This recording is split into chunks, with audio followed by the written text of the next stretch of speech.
السلام علیکم۔ آج کی کہانی کا آغاز کرتی ہوں۔ ہمارے ہاں لڑکیوں کو جوان ہوتے ہی بیاہ دیا جاتا، پھر چاہے وہ پڑھی ہوتی یا نہیں، اور مناسب رشتے پر ہی حامی بڑھ لی جاتی۔ اونچی حیثیت کے یا بہت خوبیوں کی تگ و دود میں لڑکی کو قطعاً عمر رسیدہ نہ کیا جاتا تھا، اور لڑکیوں کو اپنے کسی بھی معاملے میں بولنے کا اختیار بھی بالکل نہ دیا جاتا۔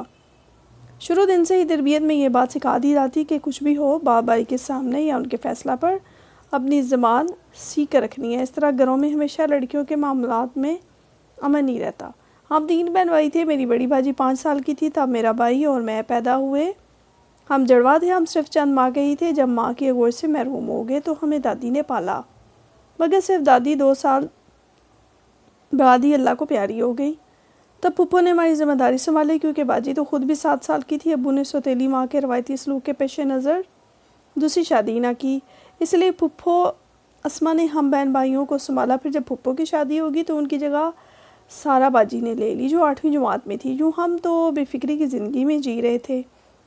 اسی طرح دن گزرتے گئے اور پھر اچانک ہی باجی کا اچھا رشتہ آ گیا۔ ابو جان اس بات کے قائل تھے کہ بیٹیاں جتنی جلدی اپنے گھروں کی ہو جائیں اچھا ہے۔ باجی ابھی میٹرک میں تھی اور آگے پڑھنا چاہتی تھی، لیکن ابو نے بیٹی کی مرضی کی پرواہ کیے بغیر ان کا رشتہ طے کر دیا۔ جس دن ان کا نکاح ہوا اس روز میں نے باجی کی نگاہوں میں نمی دیکھی۔ میں سمجھی وہ ہماری جدائی میں سے افسردہ ہیں، مگر انہوں نے باپ کے احترام میں ان کے الفاظ کی لاج رکھی اور اپنے جذبات کو قربان کر دیا۔ تاہم وہ یہ صدمہ نہ جھیل سکی، آہٹ پڑھنے کی آرزو پوری نہ ہو سکی تھی، اور شاید باجی کو یہ رشتہ بھی پسند نہ تھا، وجہ ہم نہ جان پائے۔ خیر انہوں نے یہ بات دل پر لے لی۔ شادی کی تاریخ طے ہوگی، مگر باجی چپ چپ رہنے لگی۔ میں نے ان دنوں ان کو کثرت سے عبادات کرتے ہوئے پایا۔ راتوں کو اٹھ کر اللہ کے حضور جو تھیں وہ گڑ گڑایا کرتی اور شب بھر وہ روتی رہتی۔ باجی کی شادی میں 15 دن رہ گئے تھے۔ ابھی کارڈ نہیں چھپے تھے کہ والد صاحب کے ساتھ حادثہ پیش آ گیا۔ وہ بری طرح زخمی ہو گئے تھے۔ خدا کے کرم سے زندگی بچ گئی، لیکن کافی دن وہ اسپتال میں رہنا پڑا۔ اس طرح باجی کی شادی کو روک دی گئی، مگر ابو مکمل طور پر صحتیاب نہیں ہوئے تھے کہ اچانک ہی باجی کی طبیعت بگڑنے لگی۔ وہ دن بدن کمزور ہوتی جا رہی تھی۔ اس دوران باجی کے ہونے والے دولہا فیضان بھائی بھی اکثر چکر لگاتے۔ میں انہیں دیکھ دیکھ کر باجی کی قسمت پر رشک کرتی، کیونکہ دکھنے میں تو وہ بہت اچھے لگتے تھے، خوبصورت بھی بہت تھے اور اچھے عہدے پر بھی تھے۔ خیر باجی کی طبیعت تھی کہ سنبھل کے ہی نہ دی۔ اب تو ابا کو بھی فکر لاحق ہو گئی۔ کافی علاج کروایا، بڑے بڑے اسپتالوں میں اور ماہر سے ماہر ڈاکٹروں کو دکھایا، مگر افاقہ نہ ہوا۔ ہماری پریشانی کا یہ عالم تھا کہ ایک دوسرے سے چھپ کر روتے تھے، مگر شاید تقدیر کو یہی منظور تھا۔ 100-150 سال بعد ایک دن اسی خاموشی سے باجی اس دنیا سے چل بسیں، اور ہمارے ان کو دلہن بنانے کے ارمان دل میں رہ گئے۔ ہمارے لیے انتہائی صدمہ اور فیضان بھائی کے لیے ایک سانحہ تھا۔ ان کو شدید دھچکا لگا، کیونکہ جس لڑکی کو وہ اپنا ہم سفر سمجھ چکے تھے وہ ہمیشہ کے لیے ان سے روٹھ گئی تھی۔ بھائی کو ہم سب سے اس قدر لگاؤ ہو چکا تھا کہ وہ یہ تعلق ختم نہیں کرنا چاہتے تھے۔ اس وجہ سے وہ باجی کی وفات کے بعد بھی ہمارے گھر آتے تھے۔ انہیں اداس دیکھتی تو دعا کرتی کہ اللہ کرے ان کو خوشیاں مل جائیں۔ سچ ہے کسی گھڑی دعا قبول ہو جاتی ہے۔ ایک دن وہ اپنے والدین کے ساتھ آئے اور لوگوں نے میرا ہاتھ مانگ لیا۔ ابو نے سوچنے کو کچھ وقت مانگا کہ میں بہت چھوٹی تھی، مگر وہ اتنے اچھے رشتے کو ہاتھ سے گنوانا نہیں چاہتے تھے۔ کچھ دن بعد وہ لوگ دوبارہ آئے تو ابو جان نے کہا کہ میں پہلے بیٹے کی شادی کر کے بہو گھر لانا چاہتا ہوں، کیونکہ مریم چلے گی تو گھر خالی ہو جائے گا۔ انہوں نے بخوشی یہ شرط مان لی اور کہا ہم انتظار کر لیتے ہیں، بے شک آپ بیٹے کی شادی پہلے کر لیں، ہم بعد میں شادی کر لیں گے۔ بھائی بھی چھوٹا تھا اور زیر تعلیم تھا۔ ادھر میں فیضان کو بہنوئی کی نظر سے دیکھتی تھی، لہٰذا اب ان سے شادی کے خیال سے پریشانی اور الجھن میں پڑ گئی تھی۔ تاہم ابو کے سامنے بولنے کی جرأت مجھ میں بھی نہ تھی۔ اسی طرح وقت گزرتے گزرتے 4 سال گزر گئے۔ پھر فیضان کے والدین نے ابو سے درخواست کی کہ آپ نکاح کر دیں، رخصتی بے شک بعد میں ہو جائے گی۔ اس طرح ہم ایک پختہ یقین کے ساتھ آپ لوگوں سے وابستہ رہیں گے۔ والد صاحب نے ان کی یہ بات کو معقول جانا اور میرا نکاح فیضان سے کر دیا۔ اب میں اس شخص کے ساتھ نکاح کے بندھن میں بندھ چکی تھی، تو خود کو ذہنی طور پر اختیار کرتی کہ شاید اللہ کو یہی منظور ہوگا تو اب الجھنوں میں پڑے رہنے سے کیا ہوگا۔ مزید 1 سال گزر گیا۔ ہم نے FA بھی کر لیا۔ میں اچھے نمبروں سے پاس ہوئی، مگر میرا بھائی بہت لائق ثابت ہوا۔ تعلیم پورے بورڈ میں ٹاپ کرنے پر اسے بیرون ملک اسکالرشپ مل گیا تھا۔ والد صاحب کا خیال تھا کہ فیضان کے والدین انتہا درجے کے شریف لوگ ہیں۔ انہوں نے کمال صبر کا مظاہرہ کیا تھا۔ سوچا عالیان پڑھنے جا رہا ہے تو نہ جانے کا واپس آئے، منقوہ بیٹی کو اتنے لمبے عرصے تک بٹھائے رکھنا مناسب نہیں ہوگا، اب رخصتی کر دینی چاہیے۔ سو ابو نے لوگوں کو بلا کر رخصتی کی تاریخ دے دی۔ اس طرح آخرکار میں دلہن بن کر فیضان کے گھر آ گئی۔ دل دھڑک رہا تھا، نہ جانے میرا دل فیضان کو قبول کرے گا بھی یا نہیں، لیکن انہوں نے بڑے مان اور محبت سے مجھے اپنایا۔ ہم اس بندھن میں بندھنے کے بعد اب خوش و خرم مطمئن رہنے لگے۔ میرے ذہن میں مرحومہ بہن کی جو شبیہت چھپ گئی تھی اسے میں نے ہمیشہ ہمیشہ کے لیے اپنے دل میں دبا دیا اور اپنے شوہر کے ہمراہ زندگی گزارنے لگی۔ ہماری یہ سرشاری اور والہانہ پیار ساس سسر کو پسند نہ آیا۔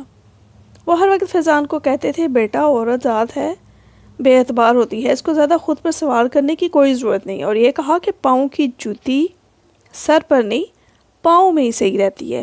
میں ان باتوں سے پریشان ہو جاتی تھی مگر صبر کے سوا کیا کر سکتی تھی۔ اسی طرح 11 ماہ گزر گئے۔ ان دنوں فیضان کا تبادلہ دوسرے شہر میں ہو گیا اور وہ مجھے یقین دلا کر گئے کہ رہائش کا بندوبست ہوتے ہی تم کو لے جاؤں گا۔ میں نے بے صبری سے ان کا انتظار کرنے لگی۔ ہاں میرا جی نہ لگتا تھا تو وہاں ان کا میرے بغیر دل نہ لگتا تھا۔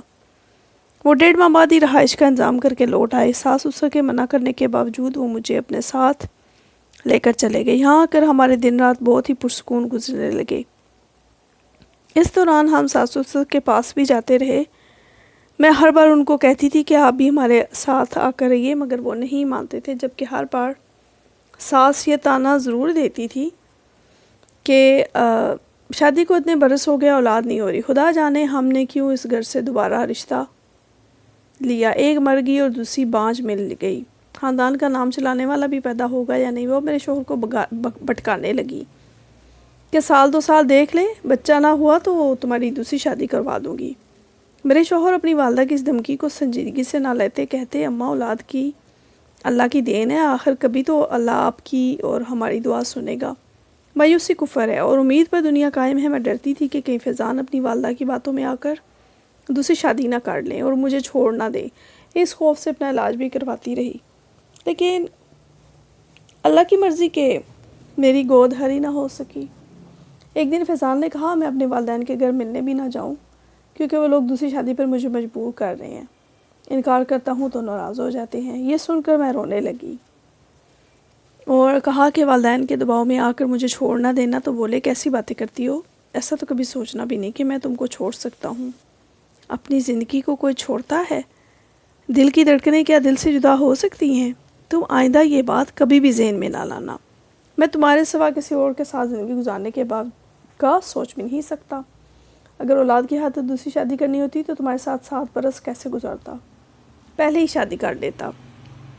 میں فیضان کی تسلی سے مطمئن ہوگی شکر کرتی تھی کہ میرا شوہر مجھ سے مخلص ہے اور اب مجھے فکر کرنے کی کوئی ضرورت نہیں ہے۔ میری ماں تو میرے بچپن میں ہی وفات پا گئی تھی، تو میں سمجھتی تھی کہ ساس بھی ماں ہوتی ہے، ان سے ماں کا پیار ملے گا اور ان کو بیٹی جیسا پیار دوں گی، لیکن یہ خواب ہی رہا اور میں ہاتھ ملتی رہ گئی۔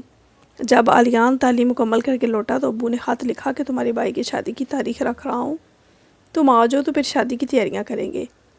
میں نے خط فیضان کو بتایا، انہوں نے کہا ہاں تمہیں ضرور جانا چاہیے، جب کہو گی میں تمہیں پہنچاؤں گا۔ مگر انہی دنوں مدت بعد ساس سسر ہمارے گھر آئے تھے، وہ پہلی دفعہ آئے تھے، خوش ہو گئی، دل سے ان کی خاطر مدارت میں لگی، مگر ساس میرے بھائی کی شادی سے ناخوش تھی، کہنے لگی کہ ہم تو انتظار کر رہے تھے کہ تمہارے بھائی کا رشتہ ہمارے گھر آئے گا، یہاں تو معاملہ ہی الٹ ہو گیا۔ میرے شوہر کو بھی سسر صاحب نے خوب سنائی کہ تمہیں بہن کی فکر نہیں ہے، اب تم بیوی کو اس کے میکے پہنچا دو، جس گھر میں ہماری بیٹی نہیں جا سکتی اس گھر کی بیٹی بھی ہمارے گھر نہیں رہ سکتی۔ میں نے فیضان سے کہا کہ آپ مجھے پہلے ہی بتا دیتے تو میں ابو سے بات کر لی، مگر وہ بولے چھوڑو اب اس قصے کو، میں کیوں تم سے درخواست کرتا، تم کو تو میری چھوٹی بہن نظر آ رہی تھی نا، تم نے خود کیوں نہ اس کی فکر کی۔ ان لوگوں کی باتیں سن کر میں پریشان ہوگی، بھائی کی شادی کی خوشی گویا خاک میں مل گئی۔ مجھے افسردہ دے کر فیضان بولے تیاری کرو، تم کو تمہارے والد کے گھر چھوڑ آؤں، ان کا فون آیا تھا، وہ تمہارا انتظار کر رہے ہیں۔ میں نے کہا آپ کی امی ابو آئے ہیں، ان کو چھوڑ کر میں نہ جاؤں گی، ان کی حالت توازے کون کرے گا۔ جب سسر صاحب نے سنا تو بولے نہیں تم جاؤ، کوئی بات نہیں، یہ خوشی کا موقع ہے، ہم کوئی غیر نہیں ہے، اپنے گھر میں آئے ہیں، بیٹے سے کہا جا کر بہو کو اس کے والد کے گھر چھوڑ آؤ۔ انہوں نے کچھ اس انداز میں بات کی کہ مجھے لگا وہ دل سے کہہ رہے ہیں، پھر بھی فیضان سے کہا مجھے اچھا نہیں لگتا کہ ان کو چھوڑ کر جاؤں۔ بولے ارے بھائی وہ اجازت تو دے رہے ہیں، ان کو احساس ہے تمہارا یوں میں کہ آگے جب شادی کے کارڈ چھپ گئے اور ابو نے کہا کہ اب تم جاؤ اور گھر والوں کے ساتھ شادی میں آنا، تاکہ ان کو عزت محسوس ہو۔ جب میں کارڈ لے کر گئی تو وہاں 2 ادھیڑ عمر عورتیں آئی تھیں اور آپس میں باتیں کر رہی تھی کہ لڑکی ان پڑھ ہے تو کیا ہوا، اچھے گھر سے ہے، خوش رہے گی۔ میں سمجھی میری نند کے رشتے کی بات ہو رہی ہے۔ میں نے گریدنا مناسب نہ سمجھا، مگر فیضان کا انداز بدلا ہوا تھا، میری طرف دیکھتے بھی نہیں تھے۔ میں نے کہا مجھے بازار لے چلیں، کچھ خریداری کرنے ہیں، تو جواب دیا مجھے کسی کام سے جانا ہے، تم چھوٹے دیور ارمان کے ساتھ چلی جاؤ، خریداری کر لینا، پھر تمہیں تمہارے میکے پہنچا دے گا۔ بھائی کی شادی سے 4 روز قبل فیضان اور بولے میرے دوست کی شادی ہے، اسے سونے کے سیٹ کی ضرورت ہے، ہفتے بعد واپس کر دے گا، تمہارے پاس تو 3-4 سیٹ ہیں، تم کوئی اور پہن لینا۔ میں نے سیٹ دے دیا کیونکہ مجھے فیضان پر کوئی شک نہ تھا۔ جب وہ چلے گئے تو نہ جانے کیوں بار بار میرا پریشان ہو جاتی تھی، پھر میں مصروف ہو گئی۔ اگلے روز والد صاحب کو کسی نے بتایا کہ تمہارے چھوٹے داماد نے دوسری شادی کر لیا، تو والد صاحب پریشان ہو گئے۔ تاہم انہوں نے سوچا گھر میں سب جمع ہے تو معاملہ شادی تک دبا کر رکھنا ہی بہتر ہے، بعد میں فیضان کے گھر جا کر تصدیق کروں گا تو بہتر ہوگا۔ اس نے مجھ سے بھی یہ بات چھپائی گئی۔ میں جو خوش پھر رہی تھی کہ اگلے روز رسم حنا تھی، تو انہوں نے میری خوشیوں کو غرق کرنا مناسب نہ سمجھا۔ اگلے دن سسر نے کال کی اور بولے رشتہ داروں کے ہاں فوتگی ہو گئی ہے، اس لیے ہم ولیمے پر آئیں گے۔ ولیمے میں فیضان اور ان کے والدین اور مجھے کہا کہ ہفتے بعد تمہیں لے جائیں گے۔ ہفتے بھر انتظار کے بعد میں نے خود جانے پر اصرار کیا تو بھائی نے کہا حوصلے سے سنو، تمہارے شوہر نے دوسری شادی کر لی ہے۔ مجھے اپنے کانوں پر یقین نہ آیا۔ میں نے گھر والوں سے چھپ کر اپنے شوہر کو فون کیا تو انہوں نے کہا ہاں یہ بات درست ہے، امی ابو نے زبردستی میری شادی کروا دی ہے کہ میں اسے تھوڑے دنوں میں طلاق دے دوں گا، تم کسی بات کو دل پر نہ لینا، جلدی آ کر تمہیں لے جاؤں گا۔